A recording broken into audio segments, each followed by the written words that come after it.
All India Muslim Personal Law Board જે મુસ્લિમોના લગભગ તમામ જૂથો, વિભાગો અને સંગઠનોનું પ્રતિનિધિત્વ કરતી એક સર્વોચ્ચ સંસ્થા છે. તેના દ્વારા આજે અહીં અમદાવાદમાં ફૈઝાનુલ કુરાન ઇંગ્લિશ મીડિયમ સ્કૂલ ખાતે એક બેઠક યોજવામાં આવી હતી. આ બેઠકનું આયોજન ફૈઝાનુલ કુરાનના મૌલાના હબીબ ખાન સાહબ દ્વારા કરવામાં આવ્યું હતું. આ બેઠકની અધ્યક્ષતા All India Muslim Personal Law બોર્ડના પ્રમુખ મૌલાના ખાદિમ સૈફુલ્લાહ રહમાની સાહેબ કરી હતી અને બોર્ડના જનરલ સેક્રેટરી મૌલાના ફરઝુલ રહીમ મુજદ્દિદી સાહેબ પણ આ પ્રસંગે વિશેષ ઉપસ્થિત રહ્યા હતા.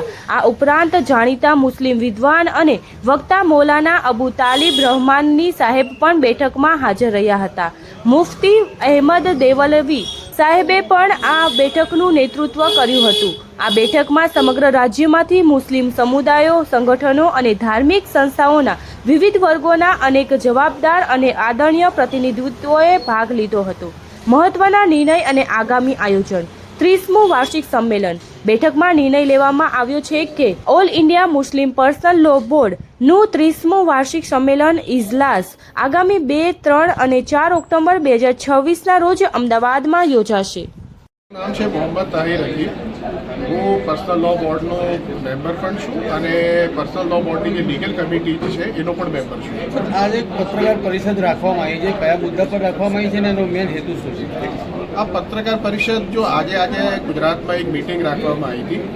ગુજરાતની અંદર પર્સનલ લો બોર્ડ જે છે એનો 30મું કોન્ફરન્સ કે સભા યોજવાની છે કે 3 દિવસ જે ચાલશે એમાં કેવી રીતે એને કરવી છે, કેવી રીતે સગવડતા પ્રોવાઈડ કરવી છે, ગોઠવણ કરવી છે, ક્યાં કેવી રીતે લોકોને બોલાવવા છે, એકઠા કરવા છે, એના માટે આજે એક મિટિંગ રાખેલી હતી કે જેથી એમાં બધા નિર્ણય લેવાય અને પછી એના ઉપર અમલીકરણ કરીને એની એક જે છે સભા જે કોન્ફરન્સ રાખવાની છે એ રખાય અને 23, 24 અને 25 ઓક્ટોબરના રોજ ગુજરાતમાં રાખવામાં આવશે.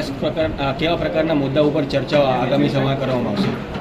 આવા જે અમારા મેઇન જે પર્સનલ લો બોર્ડનો જે મેઇન જે ધ્યેય છે એ પર્સનલ લો જે મુસ્લિમોનો છે અને જે બંધારણમાં આર્ટિકલ 25 અને 26થી જે બધા ભારતીયોને મળે છે, જે ધાર્મિક સ્વતંત્રતા છે અને એના આધારે જે પર્સનલ લોની ઉપર અમલ કરવાની જે આઝાદી મળે છે એના માટે અમલીકરણ કેવી રીતે થાય, એની સાવચેતી કેવી રીતે થાય અને એમાં કોઈ હસ્તક્ષેપ ના થાય એના માટે આ અમે કાર્ય કરીએ છીએ અને એના માટે લોકોને મળીને ભેગા કરીને વાતચીત કરી છે, પરામર્શ કરીએ છીએ.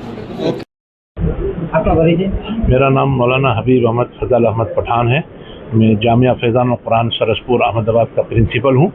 आज का जो ये प्रोग्राम हुआ ये all India Muslim personal law board का 30वां इजलास अहमदाबाद सिटी के अंदर करने जा रहे हैं और उसका मकसद ये है कि हर आदमी अपने अपने धर्म के एतबार से ज़िंदगी गुजार सकता है जो हिंदुस्तान का कानून है.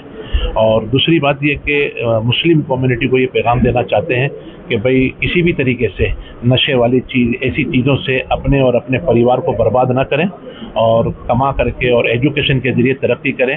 ये मुस्लिम पर्सनल लॉ बोर्ड की आवाज़ है. आजकल के जो नौजवान है वो गलत रास्ते पे जाए तो उसके बारे में क्या कहना है? उसके सिलसिले में भी all India Muslim personal law board की ये आवाज़ है कि भाई इन सब रास्तों को छोड़ करके उससे खुद भी जो है गिरता है, अपना परिवार भी गिरता है और अपना मुल्क को भी नुकसान पहुंचता है. अगर ये सब नशे वाली चीज़ और गलत रास्ते को छोड़ करके सही रास्ते पर आएगा तो खुद भी तरक्की करेगा, उसका परिवार भी तरक्की करेगा और अपना मुल्क हिंदुस्तान भी तरक्की करेगा.